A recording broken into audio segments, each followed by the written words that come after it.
గంజాయిని తీసుకునే వారికి గంజాయి అమ్మే వారికి కోడ్ లాంగ్వేజ్ ఇది. అయితే ఈ విషయాన్ని eagle team TG NAB Telangana narcotics bureau పోలీసులు చాలా పక్కాగా ఛేదించారు. హైదరాబాద్లో గంజాయి విక్రయం పెద్ద ఎత్తున కొనసాగుతున్నట్టు ఒక రోజుకి సుమారుగా 50 నుంచి 60 లక్షల రూపాయల గంజాయి అమ్మకాలు చేపడుతున్నారు. మరంతా కొనుగోలు చేస్తుంది ఎవరు? ఐటీ కారిడార్కి సంబంధించిన ప్రాంతాలు అధికంగా అమ్మకాలు జరుగుతున్నాయట. సేవిస్తున్న వారి సంఖ్య కూడా పెరుగుతుందట. ఇదంతా కూడా జరుగుతోంది ఐటీ కారిడార్లోనే.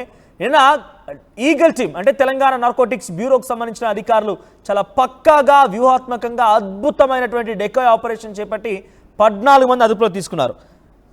డీటెయిల్స్లోకి వెళ్తే సందీప్ అనేటువంటి ఒక యువకుడు మహారాష్ట్ర నుంచి హైదరాబాద్కి గంజాయిని తరలిస్తూ ఉంటాడట. అయితే హైదరాబాద్కి గంజాయి తరలించిన తర్వాత ఇక్కడ అమ్మకానికి చేపడుతూ ఉంటాడట. కొనుగోలుదారులందరితో ఒక వాట్సాప్ గ్రూప్ను ఏర్పాటు చేశారు. 100 మందితో ఒక వాట్సాప్ గ్రూప్ను ఏర్పాటు చేశాడు. అయితే ఒకసారి హైదరాబాద్కి రాగానే బాయ్ బచ్చా ఆగయా బాయ్ అనేటువంటి ఆ మెసేజ్ని ఆ వాట్సాప్ గ్రూప్లో వదిలేస్తాడు.